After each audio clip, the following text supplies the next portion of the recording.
Today on Chat Off the Mat, I welcome Gwen Ferreira, a yoga instructor turned online course creator, entrepreneur, and business coach, whose mission is to guide yoga teachers towards profit and success in an online space. Gwen will share her story and her journey from studio to global impact and how she can help you create exceptional online courses and grow your audience through authentic marketing. Welcome, Gwen. Hi, Rose. Hi. Thank you so much for being on the show. I really appreciate it. I'm so happy to be here. Thank you. I know you're very busy creating your courses and you have some coming up. So we're going to dive right in. So I would like to ask you just to tell us about your background and your journey to becoming this business coach that you are. Tell us your why. What inspired you to do this? Yeah, so as you mentioned, I am a business coach for yoga teachers. And so what inspired me was being a yoga teacher, and I'm still teaching yoga classes every week. So I'm still a yoga teacher. And what inspired me is that, to be honest, I really disliked all the other business coaches. And so when I needed to grow my own business as a yoga teacher, so I grew a multi-six-figure business in person in Bali, in Nusa Lembongan, where I'm based, and another one online. So I also have an online yoga school with tons of pre-recorded courses. But that are yoga, not business things. And so when I was looking at getting help, it was never someone that really understood me as in my yoga business, because I think how we do business as yoga teachers is quite different because we don't like icky sales strategies and just doing things that don't feel aligned with us. And I think that's normal as yoga teacher, but sometimes it's difficult to find what we want. And so I had a hard time finding someone that was aligned with me, but I still continued like this because nothing existed at this time much. And I started offering business advice, tips, marketing stuff when yoga teachers actually asked me, because I've been mentoring yoga teachers for 8 years. And because I train yoga teachers 200 hours and 300 hours, they were asking me, how do I find a job? Or how do I create an online school like you have? Wow, oh my God, you have hundreds of people in your online yoga school. How did you do that? And so I just started by sharing how I did it. And that's kind of how it started. And my why, as you mentioned, is authentic marketing for yoga teachers and things that feels right. Yeah, that's great. You weren't always a yoga teacher, though. You had another career, I'm assuming, Yeah, like many of us that are yoga exactly. teachers, right? So how long have you been mentoring and coaching yoga teachers, or how long have you had your own online courses? Did you say about around 8 years or so? Yeah, around 8 years. Yeah. Yeah. So it's almost as if it actually is like you're a pioneer because a lot of yoga teachers started pivoting to online after COVID because things started to change and you saw a lot more of the landscape of yoga courses and yoga teaching changed. But you've been doing it for quite some time already. But I did the same for online. So I was mentoring yoga teachers, but how to build a business in person, online, it didn't really matter. But to me, I started my online yoga school the same as everyone, 2020. Mhm. And that's exactly why now I'm so passionate about helping yoga teachers doing it, because I think for so many, we really realized that when we were sick or when something happened, for me, I live on a very tiny tourist island. If there is zero tourists coming, we make zero income. And so that's really I think it made a lot of people realize that we actually were not building sustainable careers, sustainable business. And and that's not so much about just COVID. I think it's more about being independent Yeah. as a yoga teacher, and just being able to not rely on something that is on the outside, like, will this yoga studio give me again classes next month? Or if I'm sick, or if my kids are sick, or, like being independent and just our own person, making our own business, our own offers, and our own money. Yeah, that's inspiring. And I know from personal experience, even because of COVID, the studios that I was teaching at shut down. So there goes that. After building uh, a group or a community of students who would come regularly, then that would shut down. So you have to almost start over. And you really don't get paid a lot of money as a yoga instructor. And there are a lot of yoga instructors out there as well. So I'm not saying it's competitive. I'm just saying that there's a lot. But yeah, to your point, it's really stressful trying to find someone to take your place. And we want to be entrepreneurs as well, right? And independent. What are the benefits of having? I know you mentioned some about being sustainable. Sustainable. What are some of the other benefits of having an online course now? Or courses. Yeah, I think the main thing for me that I see is consistent income. Well, with what we talked before, it's just like there are so many things that we can do in person as a yoga teacher, but it's true that it's difficult to know exactly how much money you're going to make every month because not like a 9 to 5 where maybe you paid a set amount every month, it's not going to happen for most yoga teachers. And so I will say like the main benefit is to have consistent income because especially now, like it's very simple, I think, once you have a clear messaging with your online business to make consistent sales every month. And another benefit is also to offer more to your students because a lot of yoga teachers say, "Oh yeah, but my students they don't want to be online." And yeah, because if you're offering yoga classes, why would they go online? They can go to your class in person. Like, of course, they don't want that. They want your energy. They want to see you because that's what they're used to. So if you don't want to build an online business that reach new people and you just want to still help your students that are in person, you can offer them like a specialty course, like something that they can't have access to in person. So it needs to kind of be different. So I think that's a good benefit also. Like, for example, for me, if I take my things is like when I was teaching in person here, I don't have prenatal and postnatal classes, but I do have a prenatal and postnatal yoga course.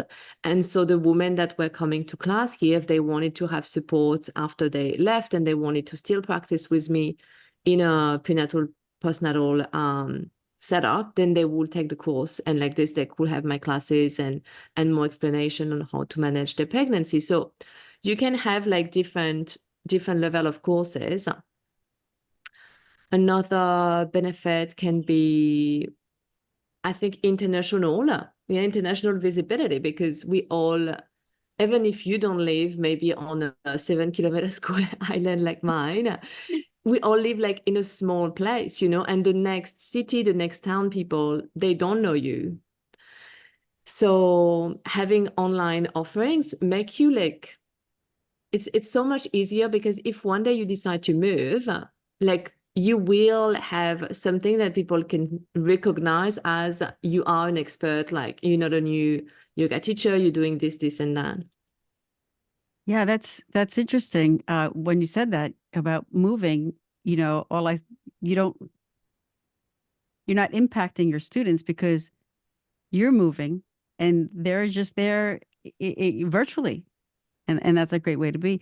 Yeah, that's interesting. That's a great way of looking at it. Yeah, making that global impact and not staying in a small space, but expanding outside of where you are. That's great. I know there's a big time commitment, to creating online courses. I want to mention that I looked at all your courses. You have like a treasure chest of courses out there. It's amazing. And I all I can think about is, wow, like where do you find the time to do that? So, yeah, so it's a lot of time commitment, right? Yeah, I don't feel like it, I think it just depends really on what you're creating. So first of all, like for me, the way I teach yoga teachers to sell and create courses is to not create the course before you sell it. And so that's very important, because if not, like a lot of yoga teachers end up spending 6 months creating a course. And then they're like, I'm not very good at marketing. So they put one post, they do one email, maybe no one even buy, just because of something, silly like messaging, and they just spend like 6 months and and it can feel so frustrating. Like I see it so many times. And so I teach the other way. Like you sell your course, you say to your clients, that the course is only going to be available when you will do it. And this really help you to avoid procrastination, because you are going to do it. And if you don't have the time to record a course that is 60 videos long, then you don't make your course 60 videos long, Right. Like people, they don't want more. They don't want to have to watch hundreds of videos to be able to solve their problem. So if you wanted to teach someone, let's say we're talking about prenatal, like a new mom to recover pelvic floor strength, she doesn't have like 2 hours a day, to recover her pelvic floor strength. So But she has a new you don't baby. have, yeah, so you don't have to make your videos like 2 hours, So to me, like I have a lot of courses, because like, for example, now I'm recording a course that is called Passive Income Academy. So I've sold it and it's still like on pre-sale at the moment until I finish recording it. And I'm actually creating the slides, at the moment. And then I usually create the slide of one module in the week. And then I record one module and then I put it out. And it's not the 4 modules, I think 4 or 5 modules. So it's going to take me 4 or 5 weeks. It's not the only thing I do in my week. Like it's not going to take me 5 hours a day to create slides, Right. So that's why it's so important also to create courses that are like really in your zone of genius. Like for me, I don't have to do research to create the content of my courses. It's just stuff that I already do. I already know. So that's why like it's really your offerings are an extension of your current knowledge, your current belief, your current practices. It's not something you have to invent, research. It doesn't have to be overwhelming, just like you said. It doesn't have to be 60 hours.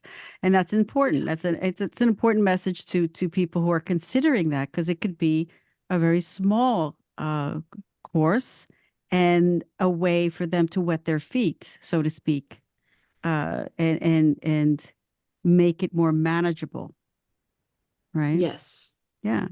Um, yeah, so what do you see as some of the obstacles, or maybe not obstacles, what are the reasons that people don't start something like this, don't put an online course?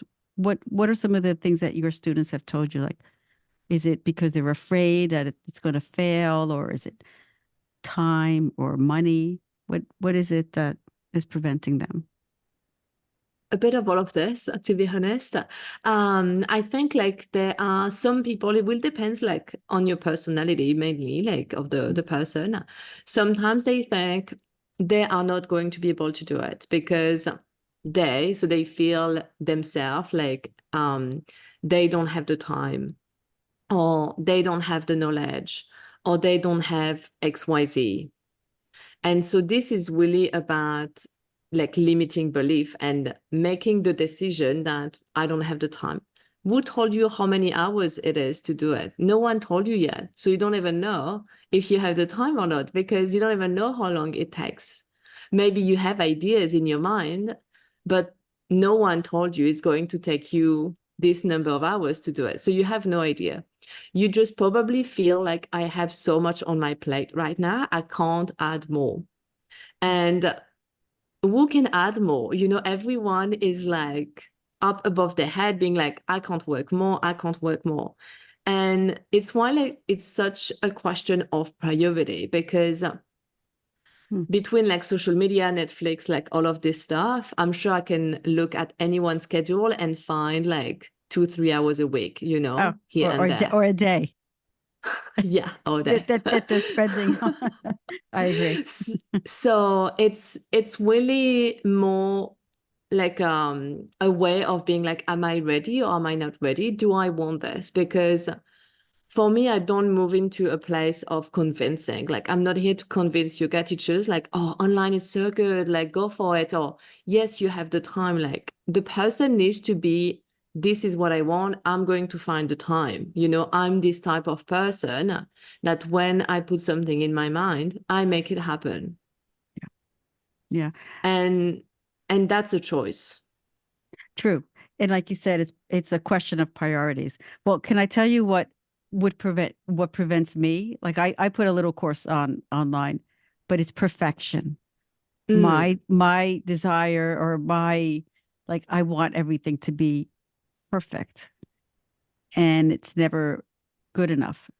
So then I think, well, it's just, the room is not good enough, the light is not good enough, the content. So that is preventing me. That is one of my blocks. And I'm sure there are other mm. people out there too that may say I'm not good enough. There's a term for that, like an imposter syndrome type Yeah. term, right?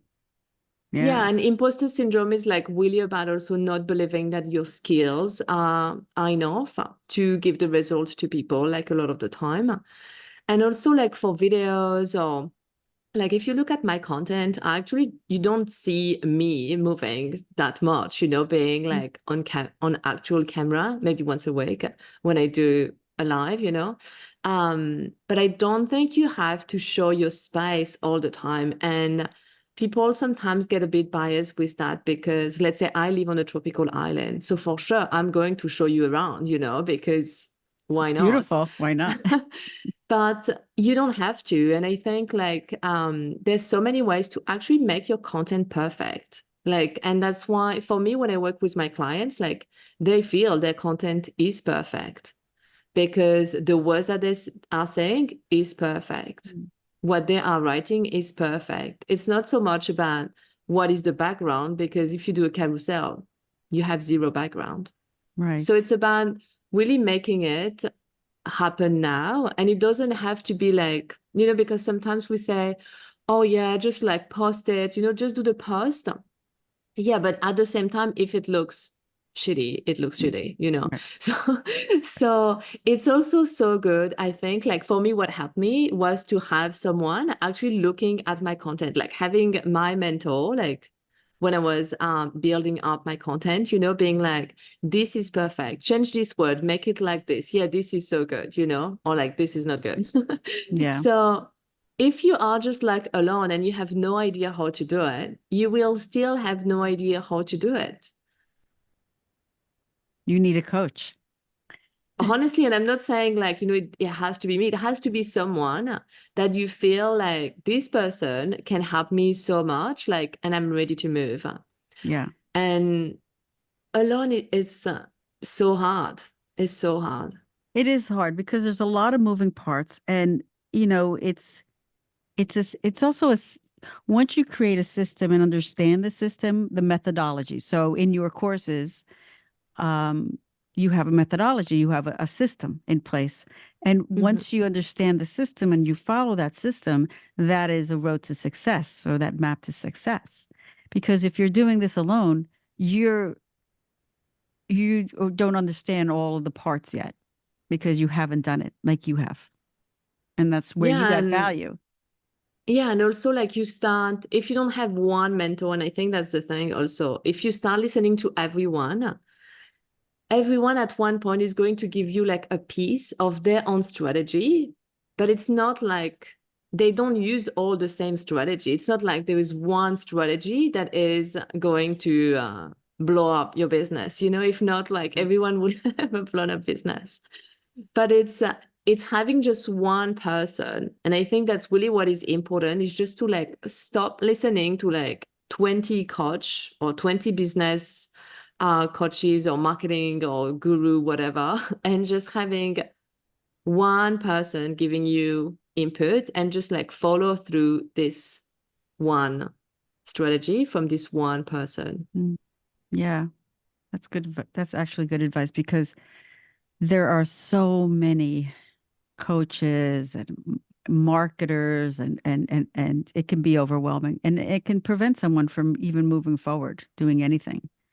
And also, it's possible that a person who puts a course out there may not be, they may be successful, but it may not sell $1 million the first time out, and don't get discouraged, right? Because you just put it out there and somebody will find it, and you just keep trying. It's consistency. Um, and having the right message. So you mentioned messaging before. Can you tell us a little bit of what you mean by messaging? Is it the same as marketing, or is there a difference? No, so messaging is kind of like, so you have your business, and whatever you're doing, like you should have a brand messaging. So for example, let's say for me, my business is about helping yoga teachers create online offers and make over 50K per year. Let's say if this is my brand message, not, I can't say with one offer, this is what you do. Yeah. So because there are many components on doing this. And so each of your offer needs to have a different messaging. Okay. So messaging is what you will use in your marketing. It's the words, yeah, the message. And that's why you need like each offer to have a very clear message. So people know like, oh, am I at this? Is this for me or is this not for me? With just like one sentence. Yeah. And how important is having a niche? You hear a lot about you have to know who your niche is, and they even ask, even for me as a podcaster, who's your niche? And how important is that when you're creating a course? Do you have to have, if you're a yoga teacher and you are creating courses online or want to, do you have to have one niche, or can you have multiple niches and create courses for them? I kind of hate this word niche. Oh, Sometimes I also too. need to use it, but it's just like, honestly, I think we're all traumatized by it,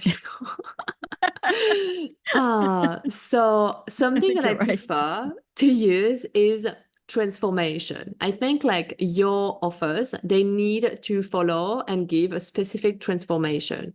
Mm, And when I was talking about messaging, you need to have that your business give one big transformation from A to B. And each of the offers that you have are going to be a step onto this A to B. So one offer for the first step, one offer the second step, one offer the other step. So for me, it's not seeing so much like different niches. It's more seeing different step on the journey of helping the same student. So if I was talking about the prenatal lady, let's say, right. like before, I could take the example that then at the beginning of her journey, maybe she just learned that she's pregnant. She doesn't know what movement she can do.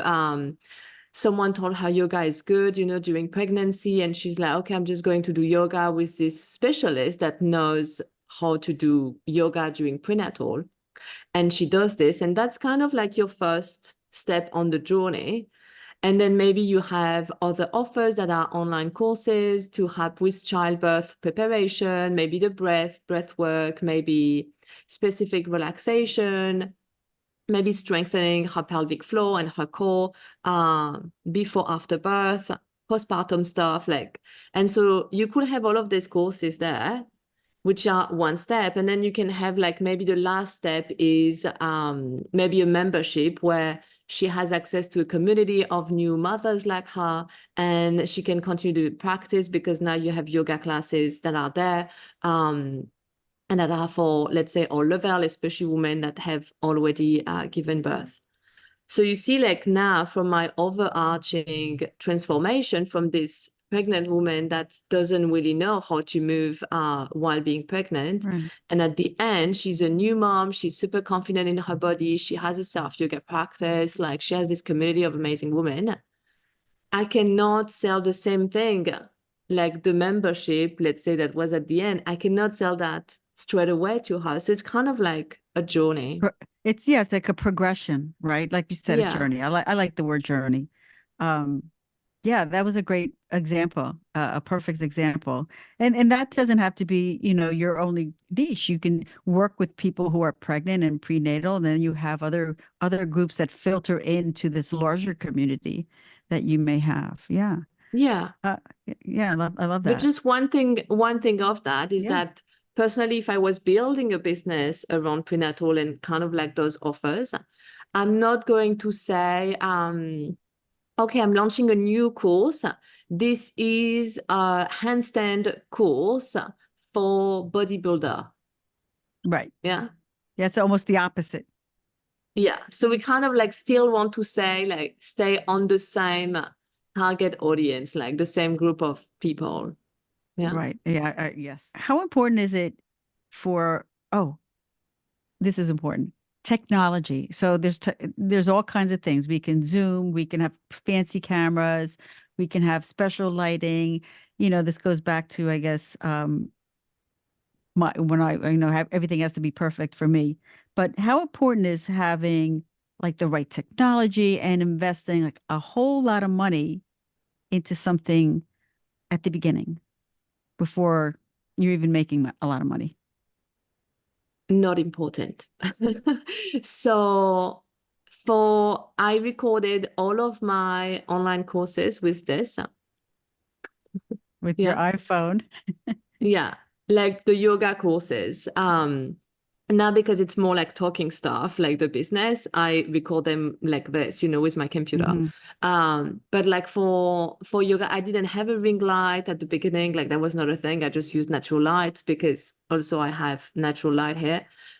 But I mean, like now with the phone technology, like the camera, you're not going to like have your course in a cinema on like a 10-meter wide screen, Right. So it's fine. Like Yeah. with your phone, it's going to be fine if you have good lighting. And like now you can buy a ring light for $10. Mm. You don't need to have a website. This is really the first thing that I would say to all the yoga teachers. Please don't spend any time working on a website, especially if you're not making a bunch of money yet. Like this is such a waste of time and of money because, well, if you're not making money, it means that your messaging, the marketing is not clear and the messaging that you use in your marketing is not. That's why you're not making really good money. And so what you're going to put the words on your website is not going to convert people neither because you haven't mastered that yet. So you have to first master how to sell your offers even without your website because the website is not something that sells. Mm. So no website, no fancy camera. Um, what else? What about You sound? can, yeah, you can buy like if you are recording like videos like that are with yoga classes, like you can have maybe a roder, like that you can Hmm. just like plug here. Now there's so many like one So that costs many. like less Yeah. than $100 Right. and then you have it for years. Like for me, what I have used years ago, I still have exactly the same. Oh, wow. Yeah, I've seen people use earbuds. I mean, as long as you can hear Yeah. and there's some sound, it doesn't have to be, like I said, fancy equipment because it can be an expensive investment. So what is more important is having that right messaging and understanding who your target audience is so that the content is appropriate for them versus Yeah. having. And also, yeah, something to realize is that, and I'm not saying that that's why it needs to be low quality, your course, but people are not buying your course because of how the video is inside. They have no idea.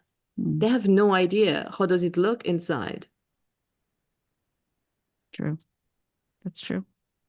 They're actually what they're buying is you, right? It's like the person, uh, who you are, that authentic and that authentic messaging that you're providing. And I keep referring to the word messaging because now I get it. Um, that's that's what's selling. You're Mhm. selling. The yoga teacher. Um, do people have you come across the feeling that some people feel like, oh, it's too late. There's just way too many people online.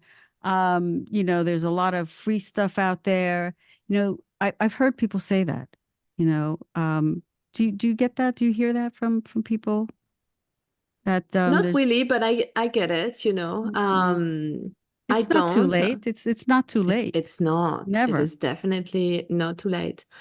Is I think like the prediction that they did put on the yoga community and how much they practice online is so gigantic Mm. that you can be a few more hundreds, thousands of yoga teachers going online in the next 6 months. It will still be fine. Yeah, Right. and There's a lot of people who are practicing yoga, so we need more teachers in different voices and yeah. yeah, and over 65% of people who practice yoga practice online. So it's a Wow. lot, you know.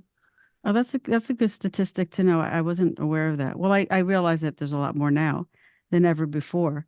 I want to ask you about your opinion about social media and what platforms do you see as having the most impact for someone? Because there's a lot of social media. I'm not a fan of TikTok. I don't dance around and post. I don't think you are either, right? No, I've heard you say that. I am Yeah, not. I know. Um, and so the first thing to know is that you do not have to be on social media to have an online yoga business. Hmm. Yeah, so social media for me, like you have to see things as amazing. You know, like if you want to be somewhere, you have to be like, oh, this is so amazing. It is a free tool. Like for me, I found like platform like let's say Instagram. It's amazing. It's free. Like it's free. You can put something and people see it and maybe they resonate with your message and they buy your offers. Like how amazing is this? Like it's free. So for me, I find that it is amazing to have platform like this. I because I lead mainly with authentic marketing, right? I am a very authentic person. And so I don't pretend to be anything else that I am anywhere. So no, I don't really dance on social media because it's just not my vibe. You know, the same that I would not be crying and then record myself while I cry to then put it on social media, you know, Yes. um, because it's just not my vibe, you know, and for some other people it is, and I completely respect 100% of whatever people are doing, you know, because it is this, like you can be you, and that's that's the most authentic thing you can do for your business is to actually show up as you. And this is what is so difficult for many yoga teachers is to actually be like, that's me. I am going to show up as myself. Because once you show up as yourself, you might start to think, what if they don't like me? Yeah. And not everyone is going to like you. Do you like everyone that you meet? Most probably not, you know, and it's fine. It's Yeah. fine. And I think, so yeah, the first thing is that you don't have to be on social media if you don't want to. You could have a podcast, a blog. Like you don't even have to show your face. You know, if you have a podcast, no one will see you. You can have different ways of promoting your podcast without social media.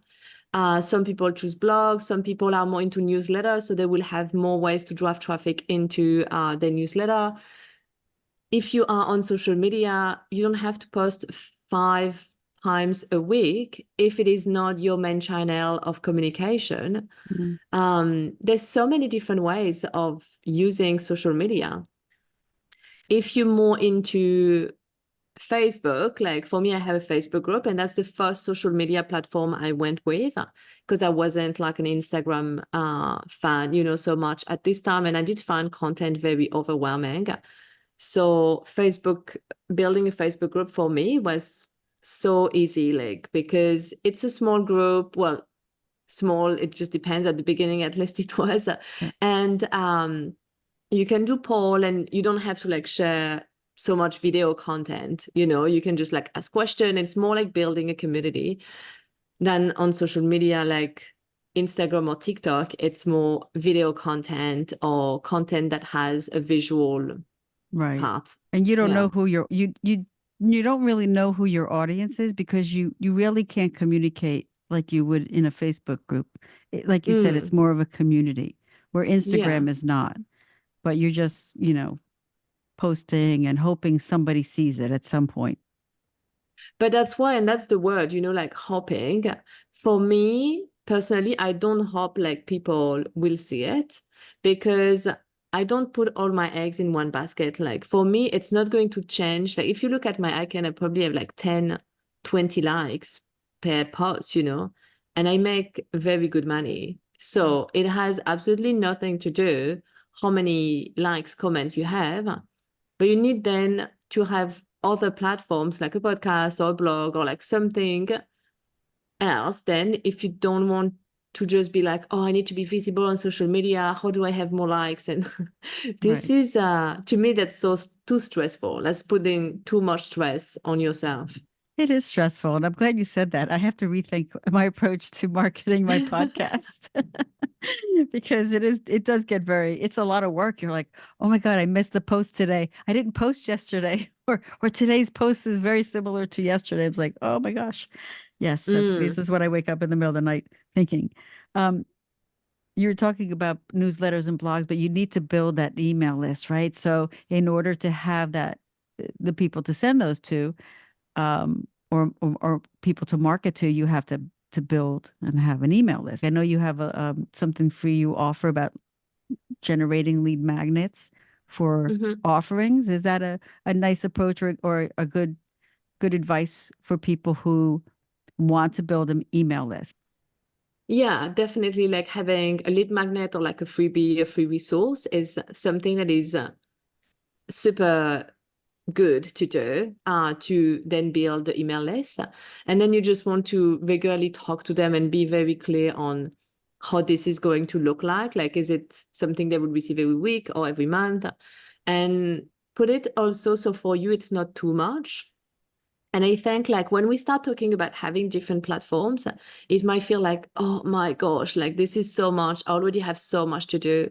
Or even when you were talking about like, oh, my content, what am I going to post? Is this the same? Or this Mm, is often when we're not clear in our content strategy.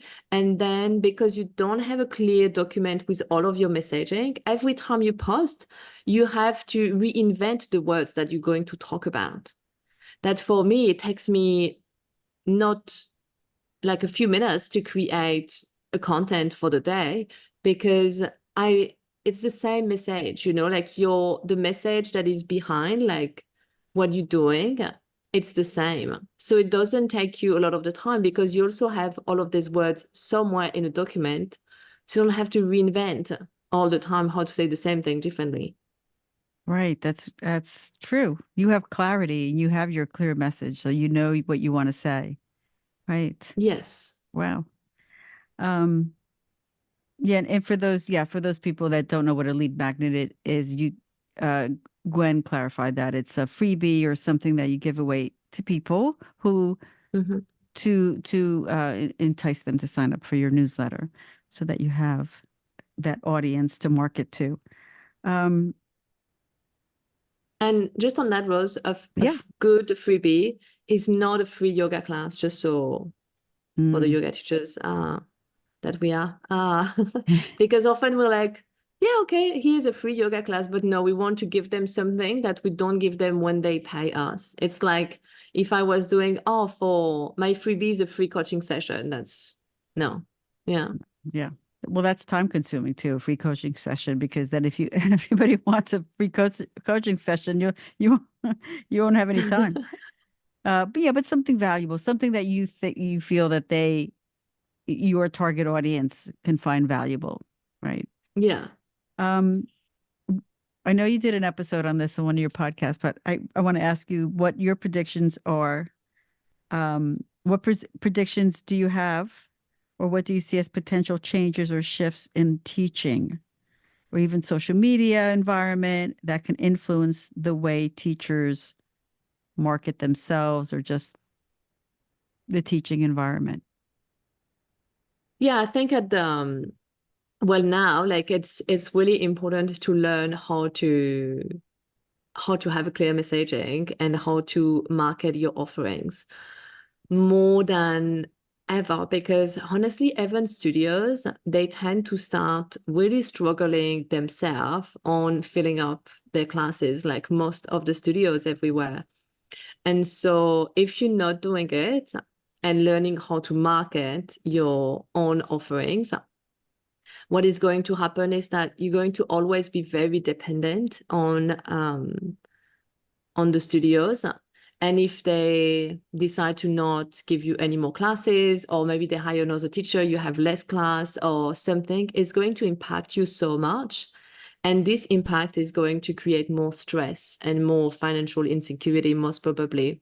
So what is important is to not wait that you actually need the income from the online offerings to start creating them, and the best moment to create your online business is when financially you don't need the result today.